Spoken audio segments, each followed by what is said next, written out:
Welcome. Glad you made it in this not great weather and not great time in history and overall bad time. And it's horrendous as we're been calling it 2024. So it's a real pleasure to introduce Volodymyr Dubovyk, who's been a very frequent guest here at the University of Toronto in the Monk School. He was here, I think, gave a talk in person last time, in much happier times, I think 8 years ago, on security. At that point, security in the Black Sea region seemed like a sort of, off-topic, sort of, something that only specialists would be interested in. And now it's, of course, become the center of global attention for reasons that you all know. So he is an associate professor, Department of International Relations, and director of the Center for International Studies at Odesa, Mechnikov University in Ukraine. He's conducted research at the Kennan Institute, Woodrow Wilson International Center for Scholars, Center for International Security Studies at the University of Maryland. Goes up, blah, blah, blah, blah, blah, blah, blah, everywhere. Yeah. Right. So, and he's now a visiting professor at Tufts University and a recipient of an emergency grant from the Kennan Institute, non-resident fellow from the George Washington University, as well as the University of Toronto, a non-resident scholarship program last year. His area of expertise are obviously Ukraine, transatlantic relations, U.S. and Black Sea security studies. So please. Thank you, Lucan. Good to be here today. I apologize about the mask. I hope my voice will carry many years of teaching, will help me to develop that kind of voice, which would probably go through several masks even if needed. I came here with COVID last Friday, so I basically wasn't sure it's COVID, and then I took a test, and it was, and I recovered quickly. It's a mild case, I'm not having any symptoms for several days now, and today, actually the first day, my test came negative. So, but they told me that out of precaution, that I should probably carry and wear this mask, and that's what I'm doing. So ideally, of course, I would love to project directly into the void, but now I'm projecting instead of the small void inside of my mask. But hopefully we'll be able to socialize and have a nice discussion session today. It's a great pleasure to be here today. I don't know if I'm a frequent visitor to University of Toronto, since as Lucan had just mentioned, I've been here last 8 years ago.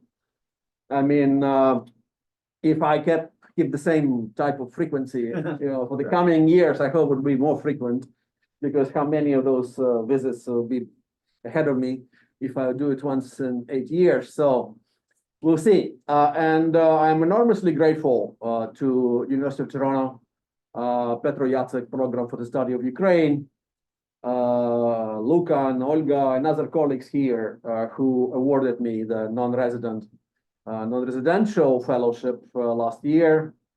It was a big deal for a lot of Ukrainians. Those non-residential positions were residential and non-residential positions were very important at the moment, because the people obviously, when the large-scale war started, and when it elevated to the position, to the status of large-scale, full-scale war, a lot of people like myself, Ukrainian scholars, found themselves in a difficult situation in terms of being able or not able to continue their research and teaching and so on. And they were looking for help. And that help came from various Western institutions, including here in Canada, including here at the Monk School and the Center for European, Eurasian Russian Studies, and Petro Jacek program for the study of Ukraine, where I got the fellowship. And Lucan was my mentor there. We worked together in a team, and my area of research was and remains actually looking for the more longer term options for arranging Ukrainian security for the years to come. So we're not talking about what's going on right now, or we're not talking about what's going on in coming weeks or even months, but what's going to happen in several years from now, 5 years, 10 years from now. This is emerging as one of the leading, most prominent fields of research related to Ukraine now. Yeah, and people are interested to know when this war is over, or maybe this stage of this current war is over, can Ukraine be secured? What it would take for Ukraine to do, for others to do, the allies, the partners, other countries helping Ukraine, what they can do to help Ukraine to secure it better than it was on February 24th, 2022. Because we, assume and presume that Russia will probably never leave Ukraine alone. They stated again and again out in the open, publicly, quite loud, that they question the very existence of Ukrainian state, Ukrainian people, Ukrainian culture, nationhood, statehood, what have you. So therefore, we need to prepare ourselves for a long haul, and that's what's driving the discussion among Ukrainian experts and experts here in the West, like what could be done. But that's a separate subject, fascinating subject. It probably has something to do with the Black Sea as well, because the Black Sea security will be part of it. And the fact that Ukraine is on the Black Sea and the recent developments there that we'll talk about today will have something to do with this conversation. I was just pleased to recall the work that we've done over several months with Lucan and some others in that non-residential program here, talking about future Ukraine security. In terms of Black Sea, I think most of you here will probably agree that a few years ago, people would be invited to listen to a talk about the Black Sea security. The motivation to come and listen would be probably lower than it is today. For a bad reason, because there is big war in the Black Sea, but for a reason anyway, because people are paying now more attention. Like, okay, what is going on in that sea? Distant sea, kind of landlocked sea. Not entirely, obviously, because you have the straits, the Black Sea Straits, the Mediterranean Straits, the Bosporus and Dardanelles, the Great Straits, and connecting the Black Sea to the Mediterranean, obviously. So it's not completely entirely landlocked, but nevertheless, a very distant sea, not a huge one, and why should we even care about what's going on there? But there is so much going on there right now that it attracts attention of people around the world. First of all, of course, obviously, what's happening in the Black Sea is not necessarily isolated to just having some meaning just for the Black Sea, all right? Because it is historically so. It's an area open to a number of other adjacent regions and areas, and that's significant. For instance, historically, for centuries, like Fernand Braudel, one famous author on this subject, he saw it as the part of a Black Mediterranean Seas region. For the last 30 years, we've been talking primarily about the wider Black Sea region, and Russians, by the way, didn't like it at all. This concept, the doctrine. Because they said, let's focus on maritime security in the basin of the Black Sea, and let's limit it for participation, for discussion to those who are having the coast, the coastline on the Black Sea. But then others, Ukrainians and many others, were saying, no, let's focus actually on the wider Black Sea, because sometimes the countries in the region, including some that don't necessarily have access to the Black Sea, but they're part of the region, like Moldova, for instance. How can you not talk about Moldova, even though physically it's not having a coastline on the Black Sea as such? So most people were talking about wider Black Sea. A lot of people were talking about the Black/Caspian Seas. The focus was now primarily on different types of energy supply routes coming from the east through the Black Sea and into Europe, and further down the road into the west. But also, it's not just that. It's not east-west. It's not just horizontal. It's also very much north-south. North from us in Ukraine is Russia, as we now know, and we kind of guessed that's the case. But south of us is also Middle East and Minor Asia, and that's another area of interest and of turmoil right now, historically, but also right now. In the recent months, we've been reminded that we should never be truly free from turmoil in the greater Middle East, unfortunately. And, if the administration of Joseph Biden down there in the United States was thinking coming to power that they can actually ignore Middle East and not come up with any new initiatives on a peace settlement for the Middle East for Arab-Israeli conflict.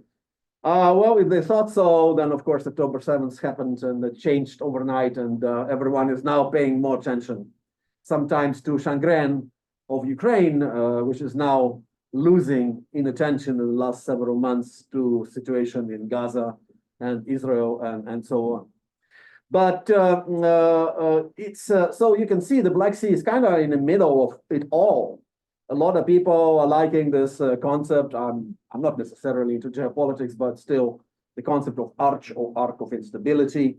You know, like Viktor Brzezinski used to talk about it, and others. Brzezinski is a great Brzezinski, former national security advisor under President Carter, and actually graduated from McGill, you know, in this country, different cities, though, but here in Canada.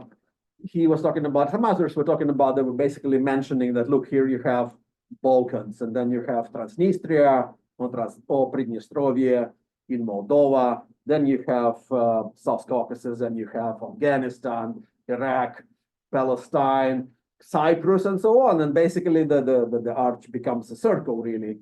And we in Ukraine were aware that we're kind of in the middle of it, except that we were wondering that maybe we can get away from being part of it, of this instability, and we didn't. And we always understood that probably Crimea will be the harbinger of difficult times and insecurity for Ukraine, and that's exactly what happened.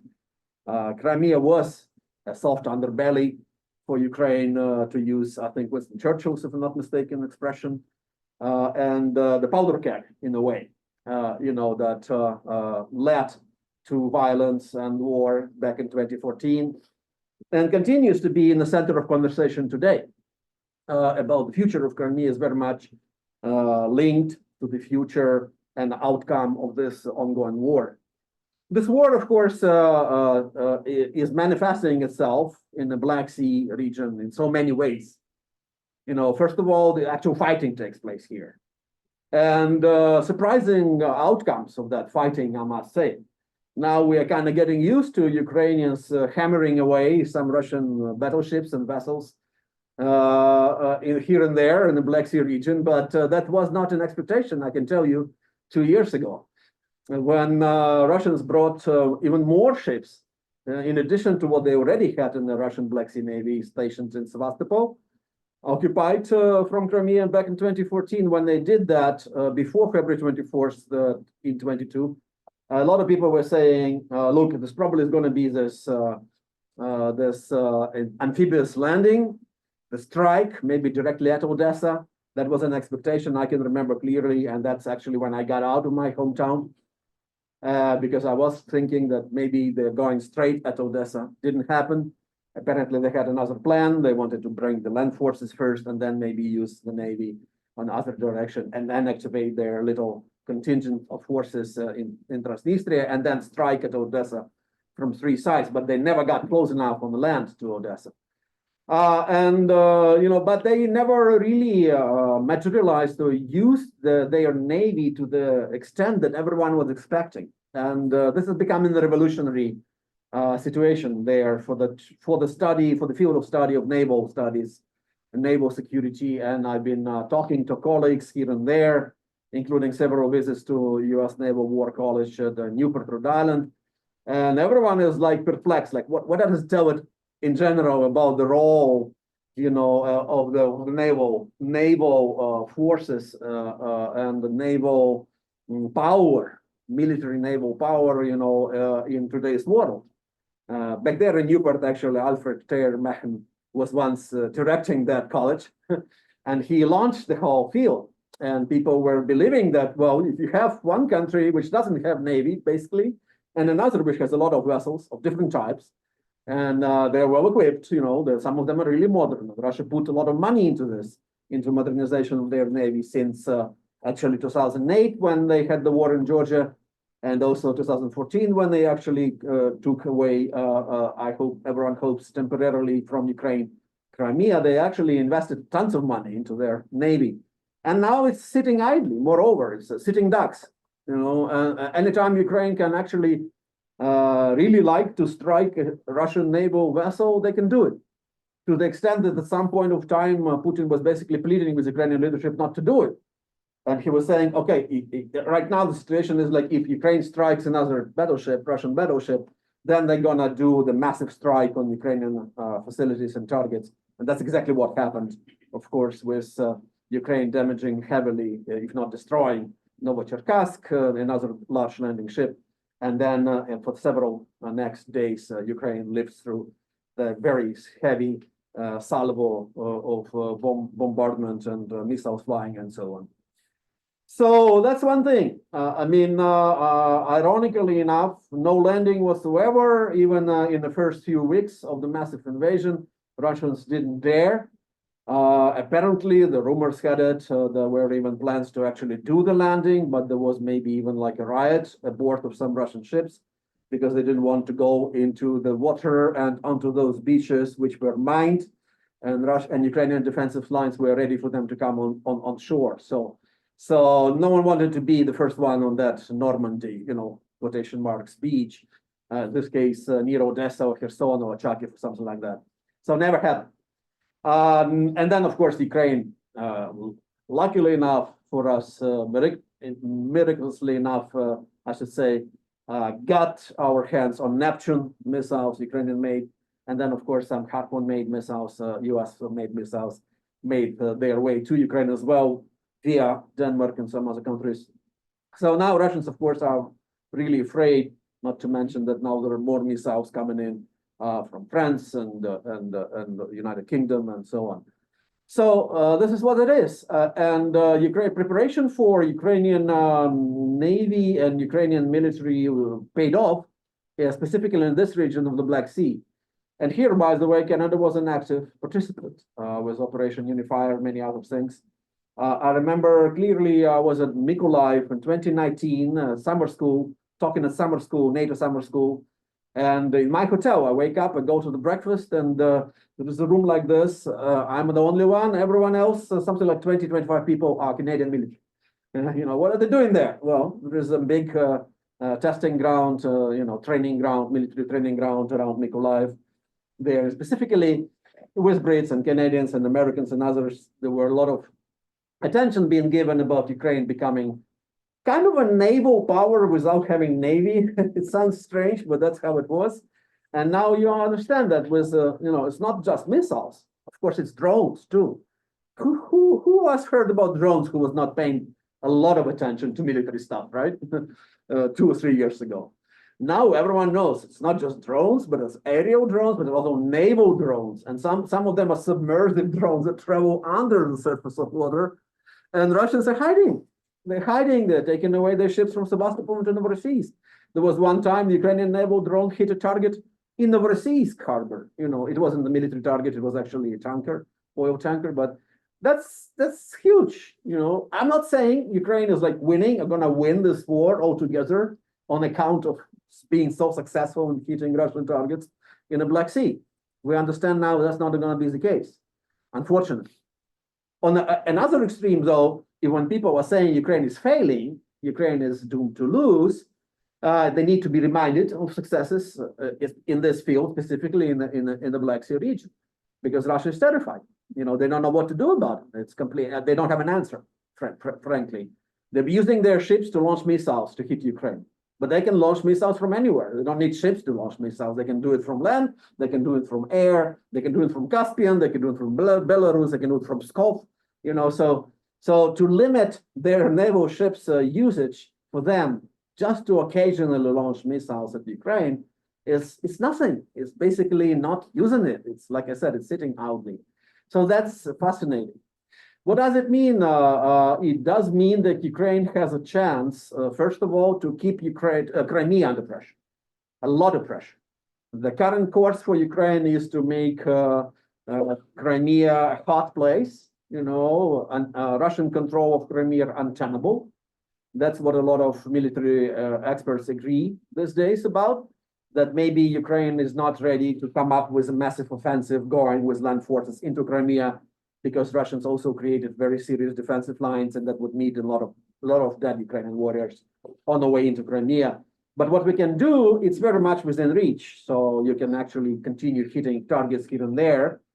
And if you endanger the Kerch Strait Bridge, okay, and if you hit those large landing ships that are shuttling across the Kerch Strait, when Russians are afraid that their bridge might blow up because of Ukrainian attacks, then you're in trouble a little bit because of how you're going to supply Crimea.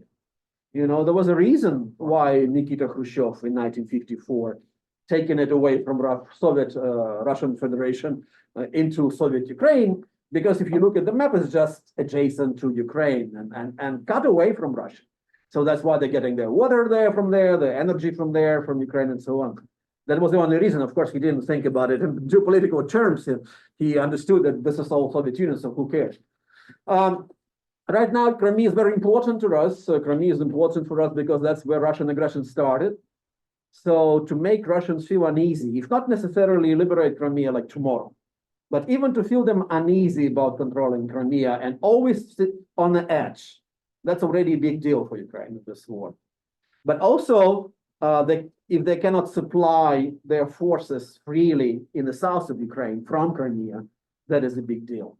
Because if Russia keeps Crimea, that continues to be the major Plattsdarm, they say, a jumping ground for Russia for future attacks at southern Ukraine.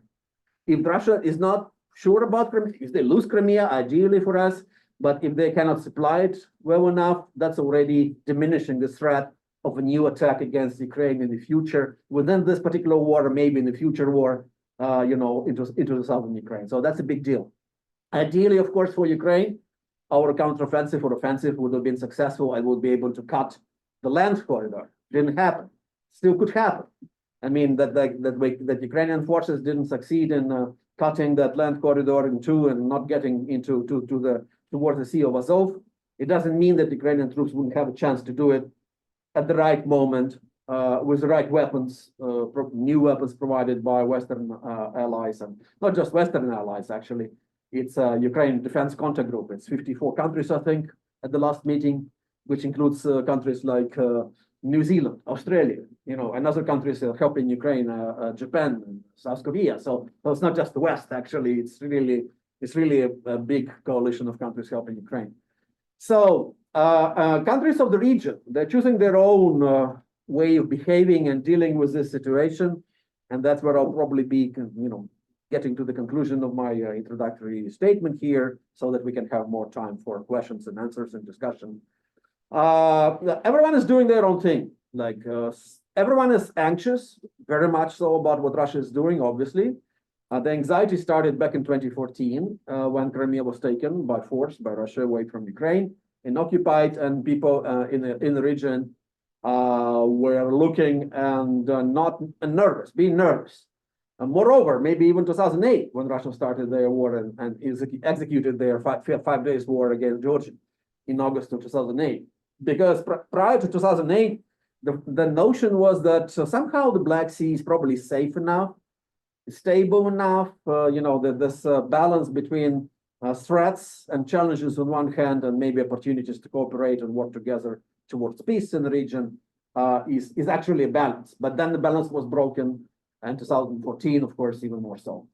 And everyone understood that, no, that's not okay, what's going on in the region. So Russia is a threat, but since February of 2022, even more so. Turkey is balancing this major player in the region.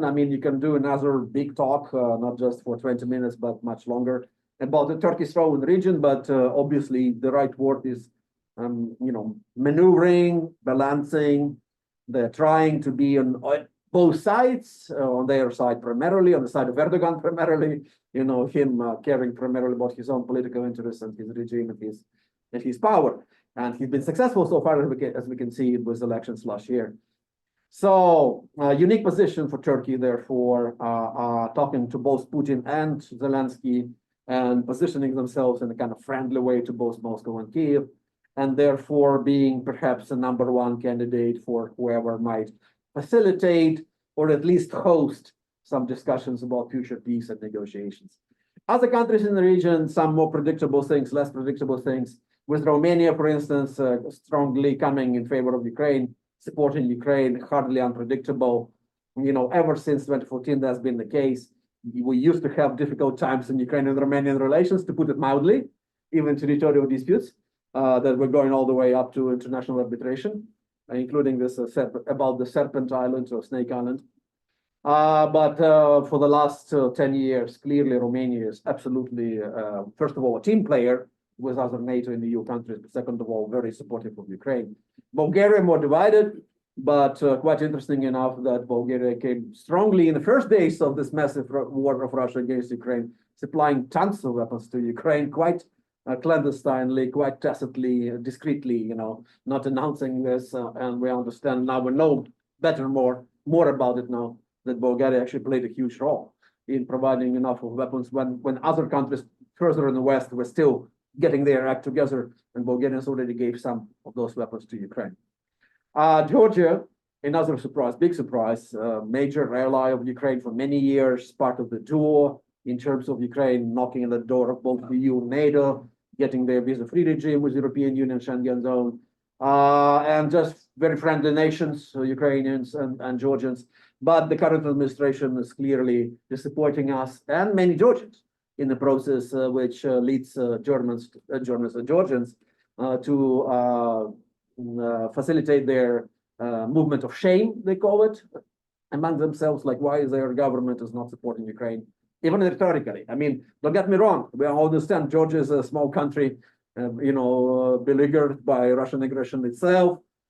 Just 4 million people, if I'm not mistaken. It's not a major military superpower. We're not expecting them to give us tons of weapons, no, but we were kind of expecting at least a statement of support and unequivocal, but it didn't happen. You know, from president, yes, but not from prime minister and not from the government of Georgia. So everyone is choosing their way very carefully. Moldova, for instance, next door to us, the predominant view among the Moldovan experts, and I spent last year and early this year quite a lot of time in Moldova and talking to experts and my colleagues, because we so happen that some of the great colleagues of ours are in influential positions there, including our good old friend Nicu Popescu, who is a Minister of Foreign Affairs, and also now Stanislav Secretar, a good old friend who is a major national security advisor of President Sandu. Everyone in Moldova was terrified back in February 2022, no doubt about it. They were expecting Russian troops to roll in and not stop in Transnistria, but actually to devour entire Moldova. And they told me and my colleagues on many occasions that we were sitting on their backs and basically, picked the bags and were ready to go for the border if Russian troops go into Moldova. But Ukraine stopped them. So therefore now Moldova is very much in debt in many ways to Ukraine. And if you want to solve Transnistrian issue by force, tomorrow you can do it easily. Moldovans and Ukrainians can do it, except that we choose not to do it, because that will be still in violation of will of some people who are living there, and that would be through violence. Some people are gonna get killed and hurt in the process. So that's not how we want to do it. There will still be maybe, ideally, especially in the case of Ukrainian victory in this war, there will be a more prone and conducive situation there in Transnistria to do it by peace without even single shot fired. But clearly, Moldova is very much interested. But further down, away from the Black Sea, there's Belarus, not necessarily a Black Sea power, but that's another country where if Ukraine wins this war, then maybe Belarusians will have a chance of some freedom and democracy at some point, finally. If Ukraine loses and Russia prevails, no, not the case. They will probably live in this terrible situation for longer, much longer. So, as I promised to Lukan, that I'm not going to be spending too much time talking about this, but most finally, I should say, the big role belongs to our big outside players in the region. NATO is here, not necessarily the outside, 3 countries, but with 3 different positions on the issue, as I've just described: Bulgaria, Romania, and Turkey. EU is here, obviously, with 2 countries, members in the region, and the EU paying more attention to the Black Sea. NATO is on the verge, hopefully, of coming up with some kind of strategic vision, some kind of strategy for the Black Sea region. We've been demanding in the region, people from the region like myself, we've been demanding for NATO to come up with some kind of a clear strategy, clear-cut strategy. It is emerging. In many respects, what we're talking about today, obviously, about the future of the Black Sea region, depends on how this war ends and when it ends. All right. So therefore, with NATO too. I got from my conversation with a lot of people who are involved in crafting that strategy for the Black Sea, for the North Atlantic Treaty Organization, is that they're kind of waiting to see what happens on the ground, and then they would adjust the new strategy to the reality. But now there is an emerging new trend, and I'll stop here, emerging new trend in the West that we can shape, and we should shape that new reality even prior to war ending. And you can do small things. You can help Romania do this and that, and then maybe demine, and that's how you have UK sending 2 minesweepers to Ukraine, except that Turkey decided not to let it into the Black Sea. But that's some small steps here and there, like what you can do even now while the war is raging. And the success of the Ukrainian grain corridor outside of the grain deal initiative was a big deal, was very inspiring for a lot of people, abandoned people. Like, if Ukraine can do it, even though there are some Russian ships there who can shell and attack those ships, but since Ukraine started doing it, there's been more than 400 ships that traveled both ways through that land corridor. I mean, not the land corridor, but the grain corridor that Ukraine established. Then maybe things can be done.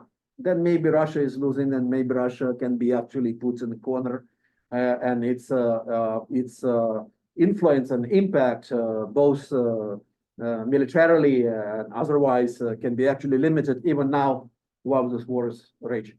Thank you, Luca, and thank you, everyone, and let's have some discussion. Great. Great, very stimulating talk, Volodymyr. Thank you so much. I think I'll just start off, but I'll answer questions, collect questions later on. Because one question comes to mind is, you mentioned that Ukraine has been much more successful than anybody predicted in dealing with the sort of warships in the Black Sea. Obviously, the Moskva, we've all we even have a stamp, and the Snake Island. I have a lot of bad words that my children have learned in Ukrainian from the mug. Anyways. But nonetheless, I guess I just don't completely understand. I'm just not an expert. Why hasn't Ukraine been more successful at disabling the Kerch Bridge?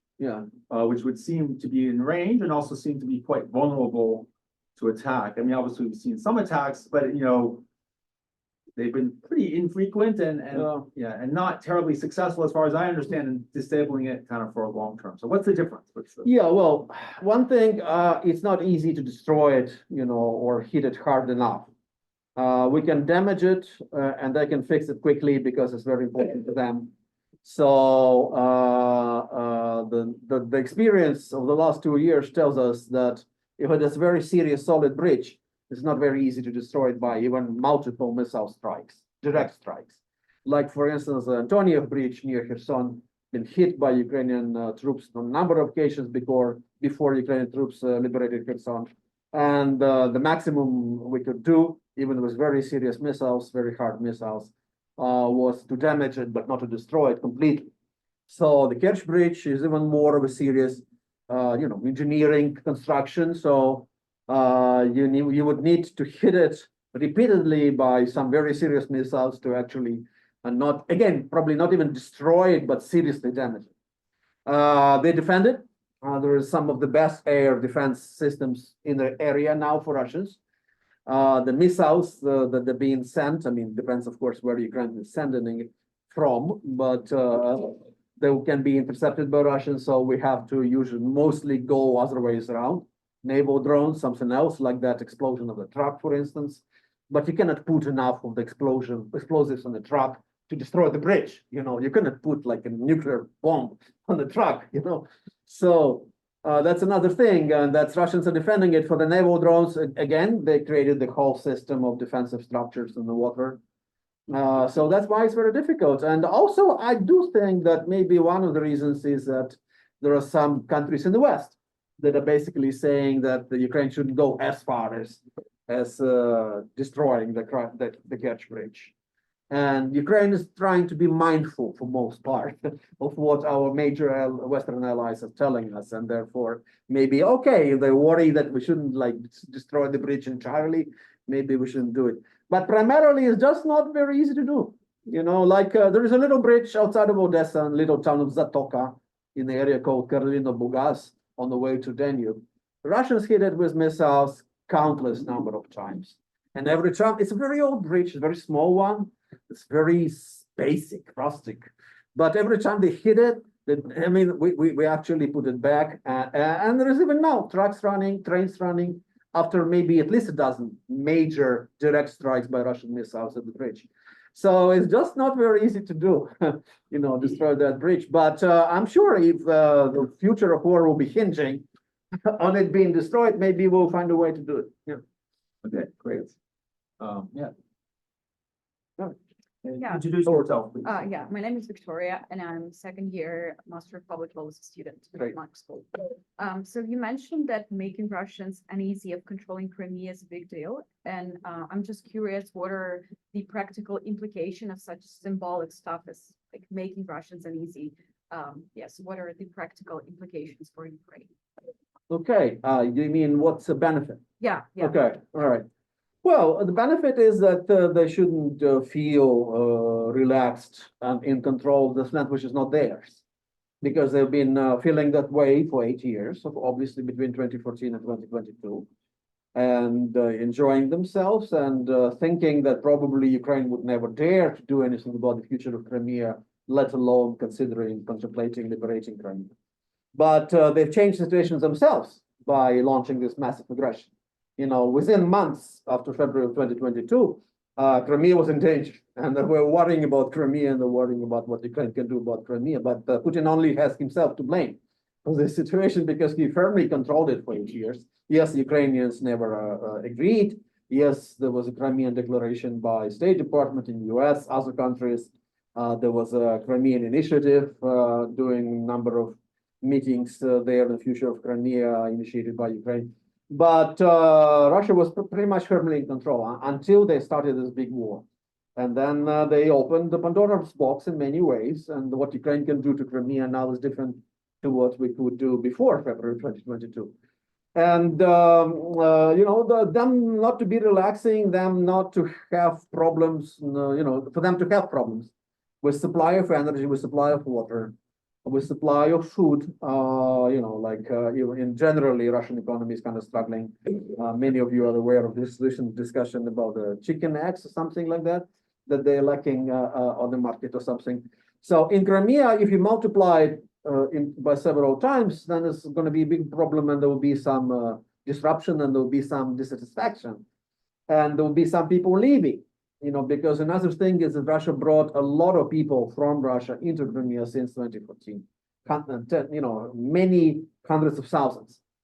If you push some of them back into Russia because the life would be just too difficult, very expensive, there are missiles flying, there are air raid sirens all the time, there are Ukrainian Shaheds, there are drones, there are missiles, there are Ukrainian sabotage groups in the area. That is not necessarily very nice life to live. So for anyone, and then if they leave, that's even better. And many of them are families of Russian military, for instance. So that makes Russian military trembling a little bit. That they have to send away their wife and kids, for instance, back to Russia because Ukrainians are so active in the area. So, but primarily strategically, that's a major base. That's as I say, the unthinkable air carrier for Russia, Crimea, if they have it. They have this projection power into various directions. If that is undermined in any way, that would really be creating problems for Russians. And speaking of Kerch Bridge, and speaking of maybe Ukrainian troops having a chance advancing towards Melitopol and Mariupol, eventually in Tokmak and other places, then Crimea would be in a difficult situation. Like, how can you supply this peninsula? And with more missiles, long-range missiles, the Ukrainians can do it even without major offensive towards Sea of Azov, because the land corridor would be completely within the strike area for Ukrainian military, and the Russians would be in trouble there as well. So that's an idea. I mean, it's not necessarily winning, it's not necessarily liberating Crimea. There is a long way between making Russians tremble and make their control untenable, and on one hand, and then actually liberating Crimea and returning it to Ukraine. There's a big gap between those two.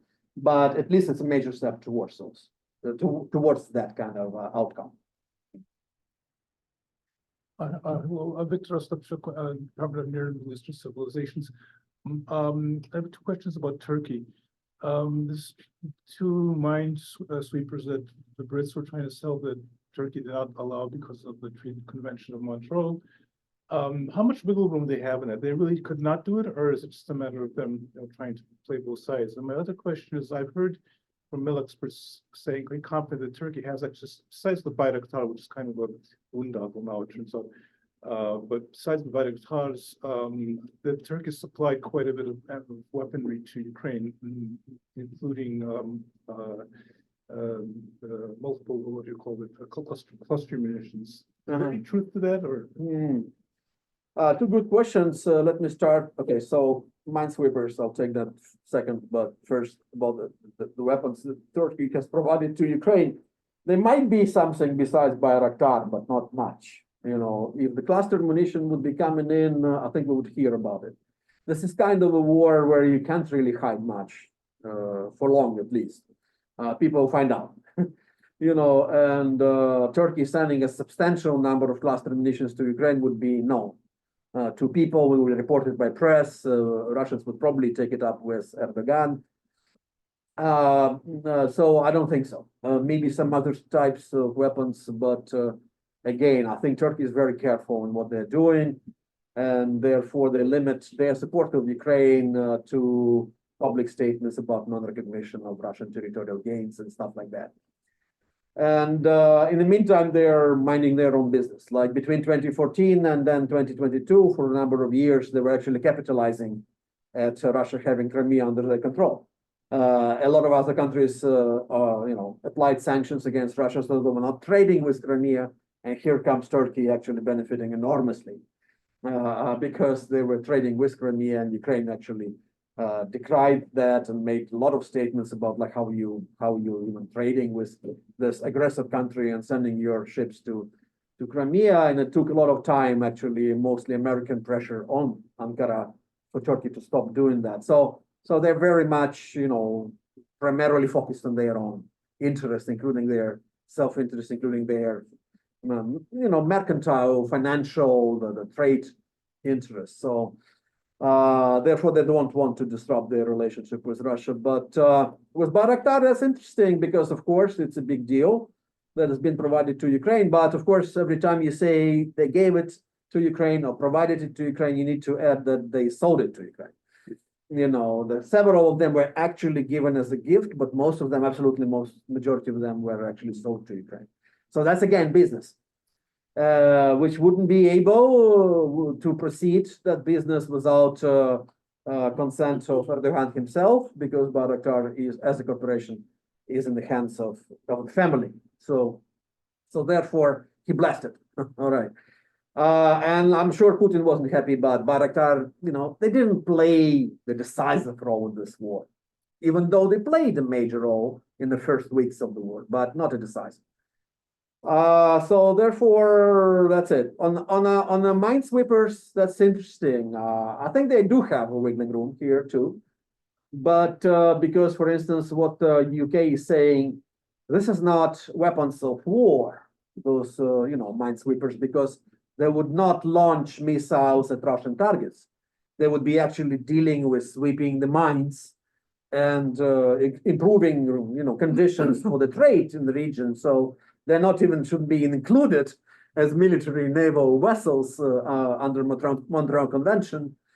Yeah, and that's how it should be. But Turkey disagreed, and they're really very serious about Montreal Convention. That's their sacred cow. That's something that they completely reject all the time for years, decades.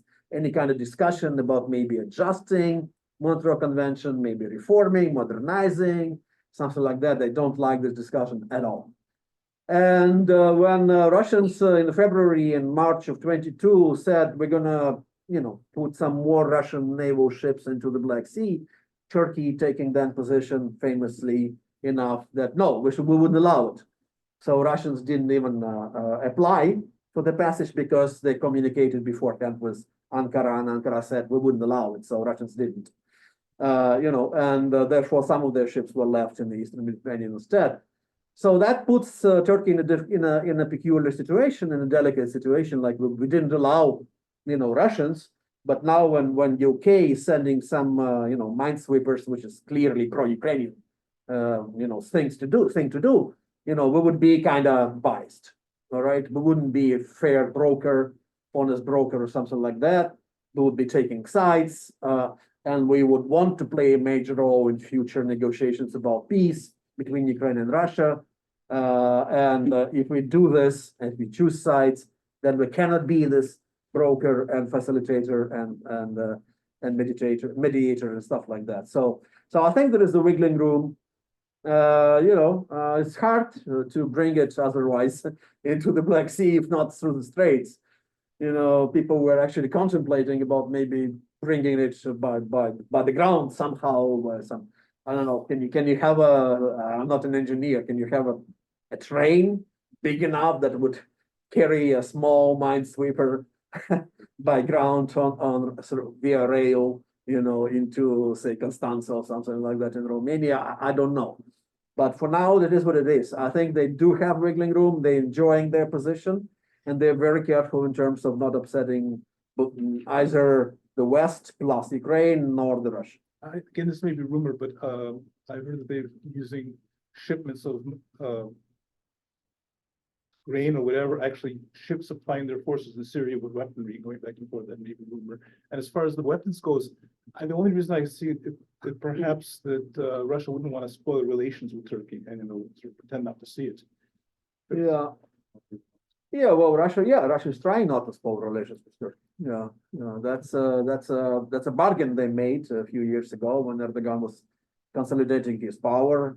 For instance, not supporting Kurdish movement is a very important part of that bargain, because historically Soviet Union was supporting actively various Kurdish organizations, but not anymore, obviously. But they can do it if Turkey does something, that Russia doesn't like. They can do it. And there was that moment, of course, when there was tension and Turkey downed Russian jet, but then it was actually returned to more of a cooperation instead of.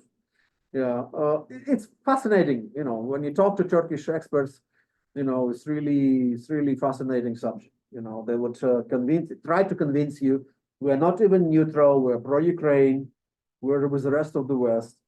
But when you actually look at, at what they're doing and bring those facts to their attention, they say, yeah, that's what being neutral is, so, and they're also helping a lot violating sanctions, and bringing a lot of stuff to Russia that they use to make more weapons to kill Ukrainians. So that's a problem.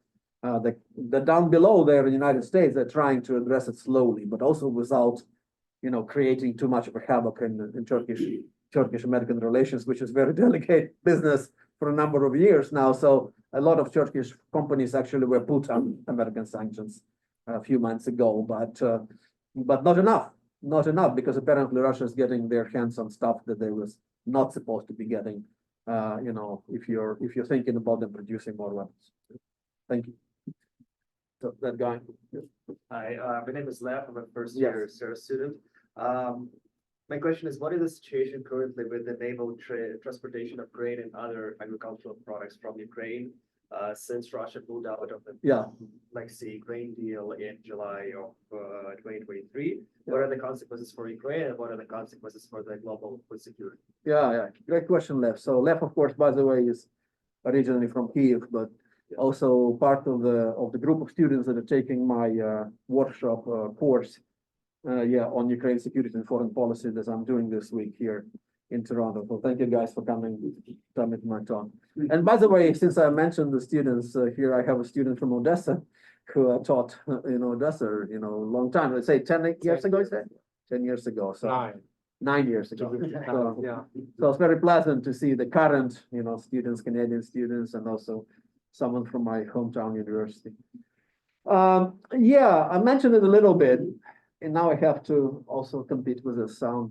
Sorry, that's the old building, as we say, steam. So Ukraine is successfully carrying out this corridor of trade along the coast of the Black Sea in the northern and eastern part of the Black Sea. Like I said, there's been the last time I checked, it was 400 plus ships already. Coming to 3 major ports or conglomerate of ports, one of them Odessa, obviously my hometown, and 2 on both sides, Pirdenne and also Chernomorsk. So they are often seen as one conglomerate of ports. That's a big deal to Ukraine.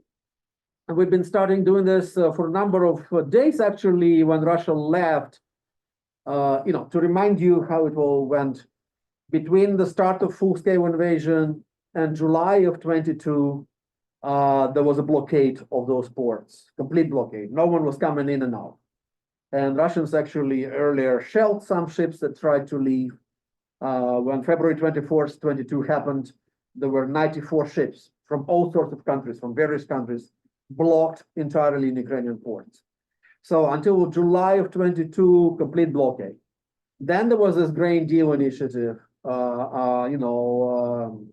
put together by Turkey and United Nations, where Russia decided, okay, we're going to sign in, we're going to be fine with that, and Ukraine did. And it lasted approximately for a year until July of 23, when Russia decided that we are leaving. But even at that point of time, when they announced they're leaving, there was a discussion like, can they actually undermine the trade, what they can do? Because they cannot get close to Ukrainian territorial waters anymore because we can hit them with those missiles and drones and everything.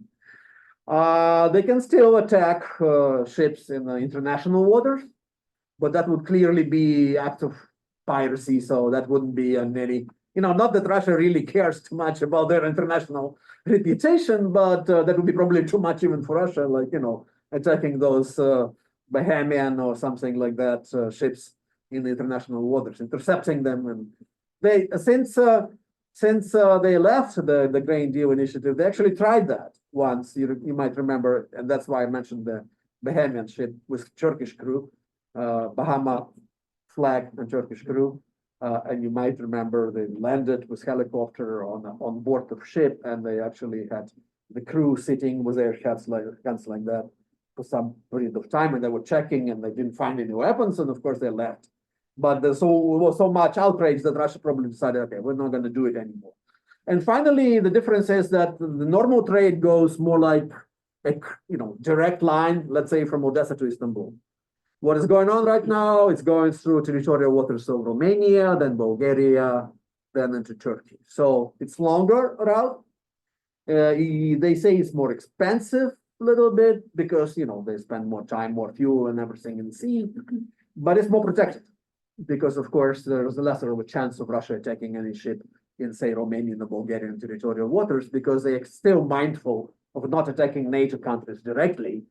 And attacking international ship in the waters of Romania, say, would still look like an attacking Romania, so they don't want to do that. So in a way, I guess Russia was outplayed, but I myself was actually saying this all along that we can and we should proceed with trade without Russia. There is a risk involved. They might try to undermine it, but they would probably not torpedo it with both quotation marks and without quotation marks because, they wouldn't be able to do it. So luckily enough, it's happening. It's still not up to the scale like it was before the war in normal peaceful times. It's still much less of a trade, but that's a big deal to a lot of people around the globe. And clearly to Ukrainian business in the south of Ukraine, and clearly to the business in my hometown of Odessa, which historically benefited on transit trade. That's what we do in Odessa, like at least since the middle of 19th century, so for a long time. And of course, if Odessa port was blocked, that means most of the business in the city was blocked. It was not functioning, was not doing anything. And now at least it's going through. Not safe, in Odessa, still missiles flying and hitting targets near the port, and also on the Danube. You probably heard about that. When the Ukraine tried to actually focus more on our ports on the Danube, Russia started hitting ports and facilities on the Danube. There's been some respite in that respect recently, but still, they can still do it any moment. And, you know, just to remind you, in 2022, July 21st, that's when the grain deal is signed. July 22nd, next day, that's when Russia hits Odesa port. So the next day after signing the grain deal initiative, they hit the grain terminal in Odesa port. And it so happens that in Odesa, that the port, specifically the grain facilities, are very close to downtown. So therefore, there is very big danger of any missile, you know, being hit and debris falling, or missile getting astray, yeah, and getting into the buildings where people live, and so, yeah. I was watching a lecture. Sorry. Oh, sorry. My name's Brian. I'm a retired school teacher. Yeah. I was watching a lecture with Stephen Kotkin, and he was wondering whether it might be wise to like have a ceasefire Yeah. a la Korean War. Yeah. And I wondered what your reaction Right. to that idea would be. Yeah, And also he was wondering about like, you know, supposing Ukraine is successful in reconquering all its territory.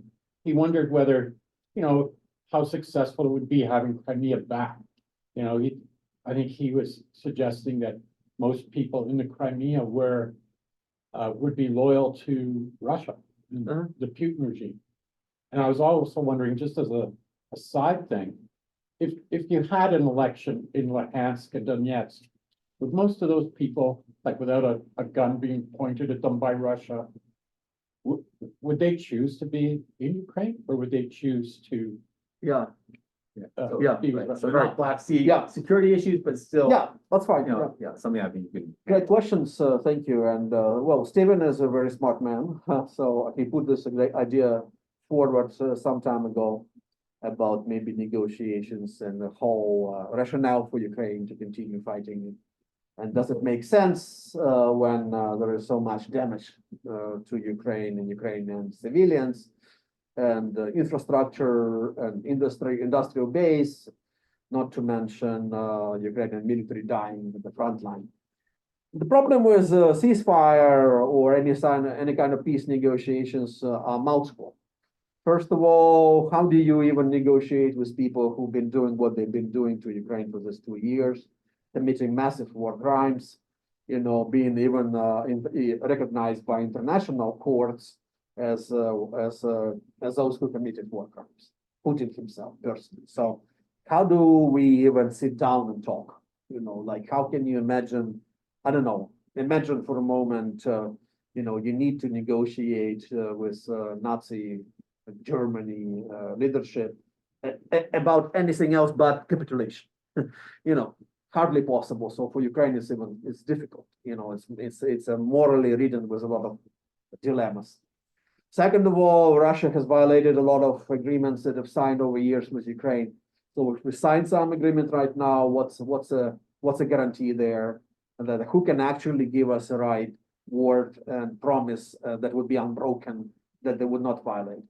There is a dominating view among many experts that if they sign a ceasefire, they would still not reject their maximalist goal of destroying Ukrainian nationhood. You know, and they would just use the time as an operational pause, grab more forces, do another round of mobilization, produce more weapons, you know, and actually now knowing that there is some weakness in Ukraine and also Western allies of Ukraine, they would be even more emboldened to continue with their aggression. And with the West, by the way, if we sign some ceasefire tomorrow, a lot of people in the West will say, okay, war is over, so we shouldn't support Ukraine anymore. So next time Russia continues with their attack, there's no guarantee that you would have such a mobilization of a lot of countries in the West helping Ukraine. And Russia knows it too. Yeah. So I see you, sir, and I'll finish, you know, answering this question. Yeah. And so that's it. That's a problem. That's a problem. They're moral. They're also pragmatic. You know, like what do we do? You know, and then in terms of people in those areas, you never know. I mean, normally those people want to live, you know, normal lives, so peaceful lives and law and order need to be brought back. If it is Crimea, for instance, I think there is a validity in Ukrainian demand that if Crimea is liberated, then most of those people who were brought since 2014 should go back to Russia. Can you do it? No, in practical terms, how you do it? What's the optics of it? If Ukrainian troops would actually be looking for some people living in Crimea for the last 10 years or 9 years or 8 years and putting them and sending them to Russia, how you can do it, even logistically, it's going to be complicated, but there is definitely the Ukraine's right to do it, because it was occupier's country. Occupier was actually bringing these people in. They didn't have a right to do it.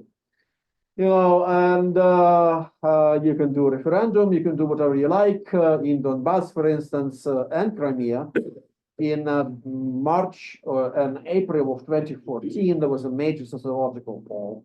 And in Donbass, it was discovered that something like 1/3, 33% of people living in Donbass liked the idea of their region becoming part of Russia. In Crimea, actually 41%. In my hometown, the home region of Odessa, 25%. So big between 25, 33, 41 in Crimea. Even in Crimea, it wasn't over 50. So you never know, and with Donbass, moreover, again, you need to send back those who came since 2014. You also need to facilitate the return of those who left, and there are many people who left, and those are primarily pro-Ukrainian people. And then, of course, you need to wait a little bit, and you need to substitute the heavy Russian propaganda with some sort of Ukrainian propaganda, if you like, but maybe a different type of information message to those people, changing their minds eventually. And then you don't know what's going to happen. But of course, we understand that for this period of time, since 2014, these people have been brainwashed with anti-Ukrainian pro-Russian propaganda, and we're going to have to deal with it if we liberate this land. But I think Ukraine can do it. I mean, I think Ukrainians can actually come up with some soft and smart and creative strategy of approaching these people who might be questioning, whether they would like to live back under Ukrainian rule or not. But I just want to add that, you can't negotiate with somebody who does not want to negotiate or have a negotiated solution, right? I mean, so until we see, real indications from Russia that is actually interested in peace in the region and making genuine compromises, I mean, it's essentially a one-sided negotiation. Yeah. So, yeah, that's not a negotiation. This is sort of, so I think it's it's sort of unfair to sort of impose on Ukraine this idea that you negotiate with someone when they have no desire to negotiate. Yeah. So that's the fundamental problem. So, and I think in general, I think most experts would agree that given Putin's stake in this conflict and in taking over Ukraine and his rather deeply ingrained imperialist ideas, Yes. that no serious negotiation is going to happen until he leaves power, and then it's a whole different story. That's right. That's right. I mean, I would just say that doesn't mean that Ukraine shouldn't have a different strategy or should focus less on offensive military behavior versus defensive. So it doesn't mean that we should just have the status quo or whatever, but it does mean that the idea of focusing on negotiation just seems pretty unrealistic. Anyways, Thank you, Luke. yeah. Yes, you had up. Yeah, thank you. Sorry, Abbas, I thought international business. Okay. Talking of negotiations, it helps that two parties know what the other party is really interested in. Yeah. And the real objective, whether stated or unstated. And Ukraine has clearly showed that they want a Westphalian nation state of Ukraine. Yeah. But looking at the emerging trial of China, Russia, and Iran, which want the Belt and Road Initiative, where the routes are more important than land. I mean, I would suspect that Russia and China and Iran are really interested in the land route to Europe, which is the Silk Road is being recreated. And I think they'll be probably more happy to have the northern shore of Black Sea, because that's an alternative to the real Silk Road, which should pass through Turkey. And as you know, in history of Turkish relation, the Turks were the one who blocked this, in 1453, they blocked the trade leading to the discovery of America, Rollins and all that. And before that, the Arab Caliphate, the Jews and Muslims together, they were carrying the trade and for 1,000 years, they controlled it. So I would say that knowing that, if you agree with this idea, do you think that rather than have a maximalist position. Would Ukraine be happy with having the north west part of Galicia and Galicia, where Ukrainian speaking really live, and see the south shore to the Yeah. I mean, negotiating. I think they Yeah. would be happy to have the other. No, we would be happy because of course, we think that's, all these other areas are also, should belong to Ukraine and part of historical Ukraine. Actually, if you think about, for instance, the high times of Ukrainian, Cossack movement, for a number of centuries, Cossack state under Bogdan Khmelnytsky and others, for instance, was actually located not in Galicia, but in central eastern Ukraine. You know, basically the Hetmanshina, the area where Cossack movement was primarily strong, was actually very strong in the eastern parts of Ukraine. And even in Donbass, you look at the pictures, the photos from the villages of Donbass from 100 years ago, you barely see anyone who's not wearing Ukrainian national traditional dress. So it's all a product of Russification and colonial power being Russian Empire and then Soviet Union without much changing, even though formally, ideologically, obviously, fighting against imperialism and colonial powers of the West. And that's exactly what Putin is trying to pull out right now. He's trying to use this anti-imperial feelings in the global South, so to speak, for them to support Russia and not the West and not Ukraine. But we are in Ukraine are trying to tell everyone else, our colleagues in Africa and Asia and Latin America, that the actual imperial power is Russia. It's not France and Britain who ceased to be imperial powers long time ago. Yes, they hurt the people of those regions, but that's past, that's in the history. And Russia is a major imperial power of today. So yeah, and we would like to be able to return all those people to Ukraine's fold, and they would like to do it too as well. And actually, if there was a substantial number of pro-Russian people in the east and the south of Ukraine before this massive war, that number shrunk dramatically, decreased dramatically because of Russian war. They've chosen to bomb those areas, primarily in east and the south. That's where the most carnage is taking place. And therefore, if you're even pro-Russian person in one of those little towns, and if you have to, sit in the bomb shelter for months because Russia is bombing you, like the chances of you emerging from that bomb shelter still liking Russia are very much, diminished. And that's exactly what Putin decided to do, because there was a constant drift in the tools that Russia applied vis-a-vis Ukraine. Before 2014, it was always soft power. So it was mostly information space, energy, economy, and so on. Between 2014 and 2022, hybrid. So they were using still soft powers, but also military. And since 22, it's 100% military. So it's only hard power. So they're not using more of ideological warfare. They still try to, but it's not important. So they actually decided that the main leverage for them, the main tool for them to apply vis-a-vis Ukraine would be military force of Russian army, and that's exactly what they're doing. And by doing that, by making that choice, they actually put the big cross and end and buried the whole idea of Russian war with Ukraine. Because right now it's just completely impossible to envision, even when the war ends, amiably somehow, amicably. It's hard to imagine any moment, even let's say down the road, like 5-10 years from now, when Russia and Ukraine relationship would be normalized, when Russia would be seen as a normal neighbor, as a friendly country, because there is some kinship there, the same, more or less the same religion for most Ukrainians and Russians. But right now, there is clearly seems to be the irreversible point in terms of Ukrainian thinking about Russians as a constant mortal danger. And that's how it is. And then even people in those areas, like I mentioned, east and the south, including my hometown, there is a complete break in their attitude towards Russia. And therefore, how can we even, in a good conscience, in a good mind, doom them to continue living under Russian occupation? Yeah. Even, especially if we know what happens to a lot of Ukrainians under Russian occupation. So I think there's that angle of it. I think there's also the angle you mentioned of the kind of historical thing. But I think the problem with the historical argument is that, both sides can make historical arguments. Yeah. Yeah. To me, the most important issue comes down to international law. Yeah. Soviet Russia agreed, I think, 4 times to the 1991 borders. And you could say that's just paper, Putin himself, but the issue is, do you really want to live in a world in which every time someone, wants another territory, they just give up international law and these borders? I mean, Russia is not the only country in the world that has irredentist aims to its neighbors, right?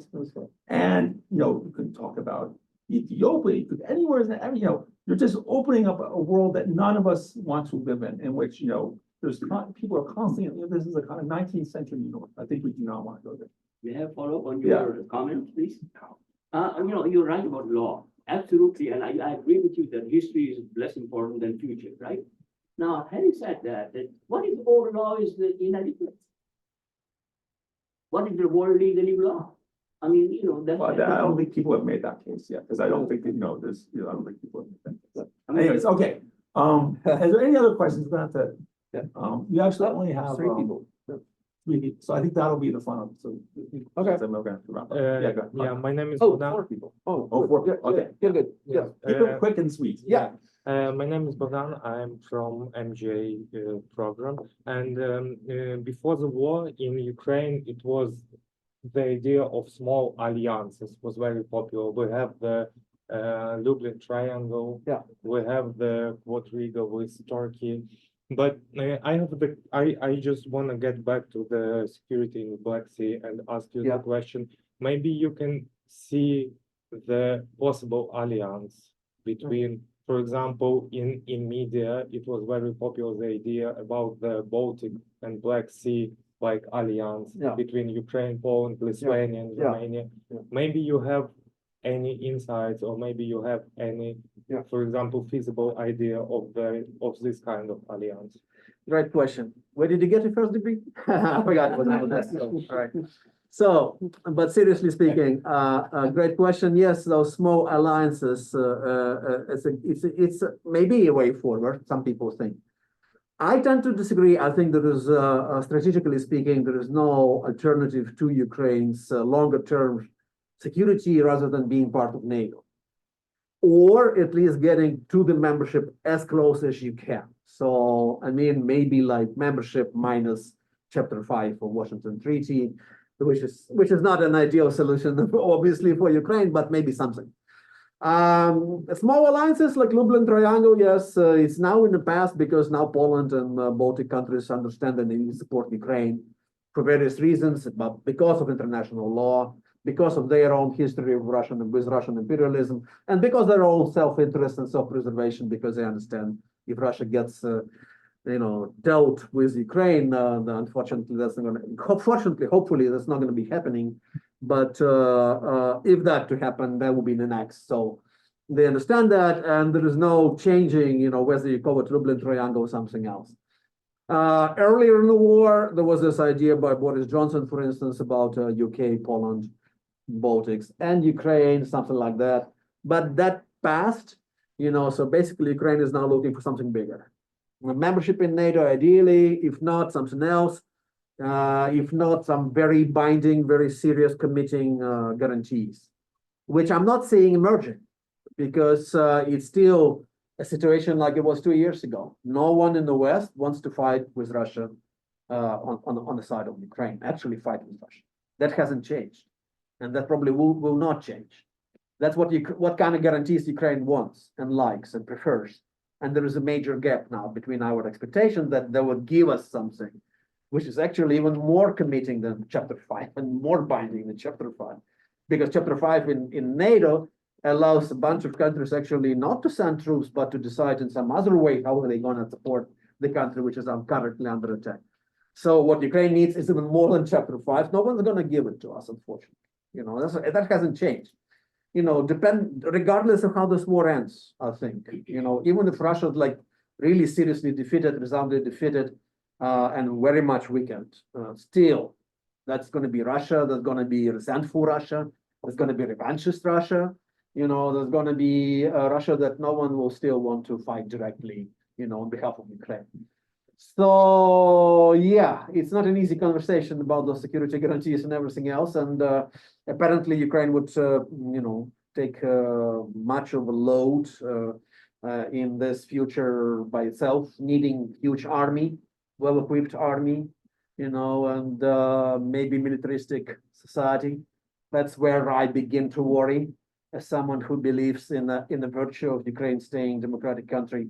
If you want to try, if you're thinking about turning the country permanently into some kind of big militaristic camp, which would make sense because next door there's a guy who wants to kill you all the time. But then you might lose some of those democratic features along the way. So that's a big challenge and big threat going forward to Ukraine.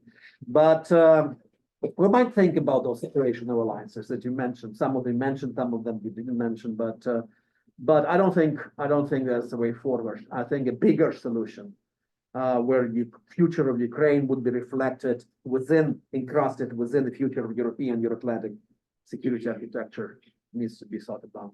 And I'm sorry, actually, I promised to be brief in answering your question, but I completely failed. So, okay, going around the table. Yeah. Okay, I'm retired engineer. Russia apparently committing war crimes. They don't seem to be bothered really. So is the International Criminal Court irrelevant? Can they not get to a country like Russia, or what's the situation on the laws of war? It is irrelevant in a way. It's not relevant in a way that people know that Putin is a guy who committed war crime. So to a lot of people who care about law, that's a big deal. Even if he's not brought, to justice. But a lot of other people but other people did violate human rights as well. And like you've heard already, Americans did it here and there as well, so there is a lot of whataboutism, Russia is not the only one country in the world which done nasty things here and there. So, yeah, I guess they cannot bring him to justice. I guess he would rather die than go into Hague or something. Yeah, and I think there will be even ideal situation for Ukraine. There will be a lot of trials in absentia, where Russian military, Russian political leaders will be tried and convicted, for the good reason, but probably never ever brought to justice. Because to bring them to justice, you would need to actually defeat Russia to the extent they would need to occupy Russia and find them physically there, like you did with Nazi Germany or Japan, after Second World War. That's how you can do Nuremberg or Tokyo trials, right? Or if they travel, which all the travel are not going to travel. Criminals do They're not going to travel without being caught. So unfortunately, I don't think they will be ever brought to justice. But at least having some label next to their pictures that they committed war crimes would be something. And also restrict where they can travel. Yeah, that's right. So they would never ever go to civilized war. Yes, that is. I had two questions. I'll ask the one that's Introduce shorter answer. If he wants you to introduce yourself. Oh, sorry, Taras Gula. I teach at George Brown College. Yeah. Nothing to do with politics, math. Okay.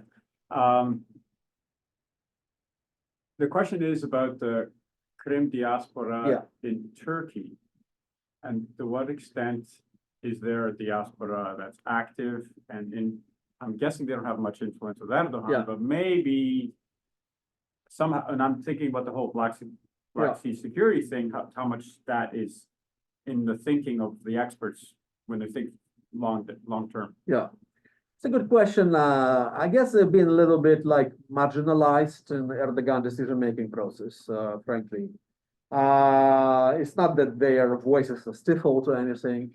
They're heard, and people worry about their relatives who are still there. We're talking about Crimean Tatars, who are much more numerous in Turkey than they are in Crimea. But in Turkey, I think we've been even in 20 years ago, I've been hearing numbers like 2.5 million of Crimean Tatars in Turkey. So they cared about the Crimea situation back in 2014 because Russia immediately started persecution of Crimean Tatars. And they came up with massive demonstrations and making some demands on Erdogan. And Erdogan said, okay, we don't recognize Crimea as a part of Russia. That's it. But that's as far as we were going to go. So unfortunately, they're not in a driving seat. They're not among those special interest groups who can have the outsized role in influencing Erdogan decision making on those issues.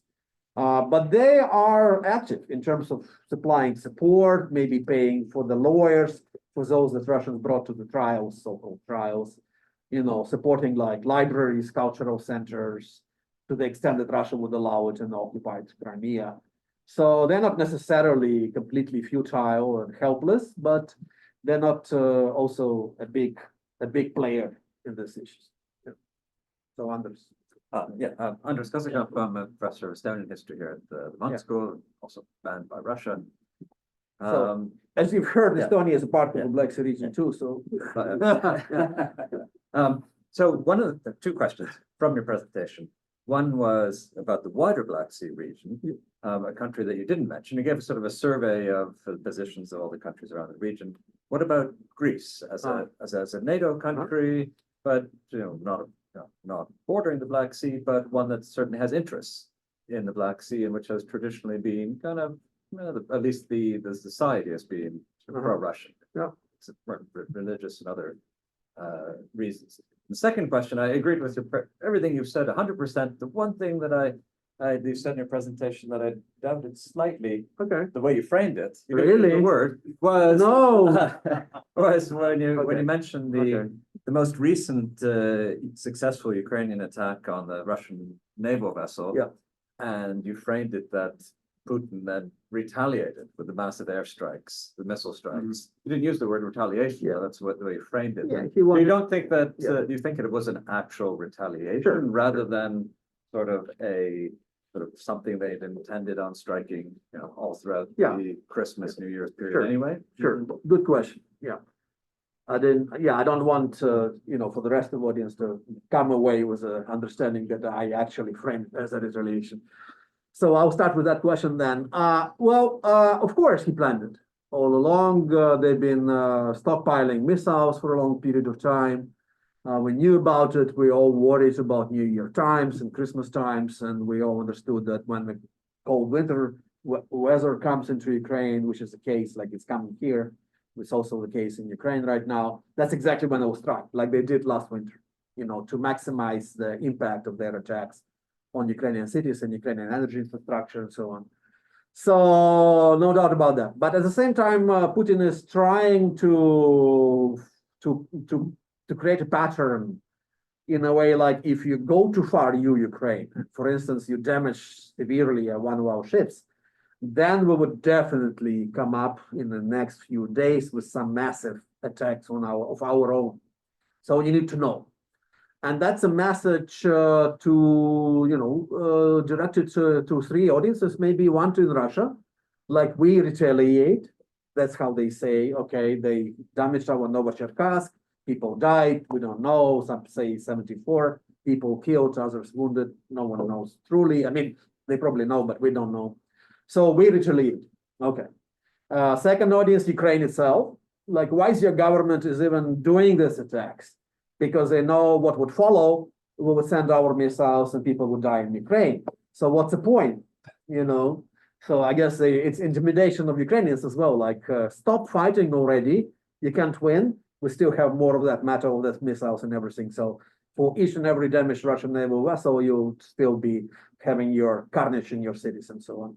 And finally, major audience is the West and everyone like what's the point of continuing the suffering of Ukraine and giving them weapons and supply, because we're still going to have the upper hand. And look at what happened. We sent those missiles. Everyone is crying now for those people, those kids who are dying in Ukraine. But it's not us to blame. It's actually Ukrainians who are so stubborn, and you who are stubborn in supporting Ukraine. So in that respect, it is maybe can be framed, or you can understand how he's framing it as retaliation. On Greece, that's fascinating, and indeed, Greece used to have, obviously, been ancient Greece, so some time ago, a major player in the area, and by the way, a lot of the ethnic Greeks, stayed, in those areas, including the city of Mariupol, and including the city of Mariupol, where many of them died, and where actually Consul General of Greece was on the verge of being killed himself and not being able, with a few of others, ethnic Greeks who tried to evacuate when Russia was besieging the city of Mariupol, So when he wasn't able to get out. And when he got out finally, with some Turkish mediation, by the way, he went straight on Greek TV stations, and he delivered the horror of what they lived through, without forgetting to mention that Russia actually did this. That was, and I keep hearing it again and again from a lot of people who know what Greek public narrative is about it and how Greeks view the war. That was a major moment, actually. That consul general and everyone else, and Greeks, ethnic Greeks being killed, and before that, there were troubles, actually. Some people were sent out of Greece, some Russian spies, some interference. Russia is like elephant in the china shop, like they often do things, even in the Russian-friendly countries, that turn some people in those Russia-friendly countries into people who are not that friendly towards Russia anymore. So they even try to interfere in the Greek Orthodox Church, for instance. So there've been some scandals, and geopolitically also very interesting moment is that when Turkey was proving less and less reliable for a lot of people in the West, specifically in the US, that's when Greece said, look at us, we're here. That was interesting moment there, an opportunity, the opening for the Greece, and a very capable American ambassador who was ambassador to Ukraine before, Jeffrey Pye, who was ambassador, who was very instrumental in creating this new approach to Greece, sometimes flattering, sometimes playing on this Turkish-Greek uneasiness and so on. So that was a fascinating moment. And now Greece is one of the vanguard of the countries supporting Ukraine and criticizing Russian aggression. Who would have thought, from the country who was even wondering like 10 years ago, like they were wondering why we even in NATO? Shouldn't we be like with Russians, our brothers, and so on and so on? But now Adrianopolis, for instance, is a major hub for US presence, military presence, Western military presence in the region. And actually, by the way, Greece is a part of BSEC, or Black Sea Economic Cooperation Organization, even though it's not part of the Black Sea region. So they decided that they should be part of it. So fascinating things happening with Greece. I mean, I'm not saying that they would actually substitute the role that Turkey used to play in the region for NATO, for US, but there have been big changes. Every time when I actually ask this question, like, do you see the reaction, the wake-up call in Europe because of this war? I'm saying, to me, the most telling is actually what is happening in those countries which used to be most pro-Russian. That is Southern Europe. That is Spain, Portugal, Italy, Greece. And when you see there people like, Meloni, who would have thought, coming up with strong support of Ukraine, and Greece doing what they're doing, and Spain and Portugal sending weapons to Ukraine, and you look at sociological polls, they're saying, yes, we should continue supporting Ukraine. And strong numbers in those polls are saying, well, if it gets to actually fighting with Russia, to liberate Ukraine, maybe we should do that. Think about it, everything you knew about, those countries before the war and how they were very soft about Russia and everything. And things are changing, and Greece is probably one of those leading in those changes. And there are a number of factors that I've tried to mention some of them, but yeah, we probably haven't seen the end of this evolution, transformation process. Yeah. Okay. Well, thank you very much. Yeah, thank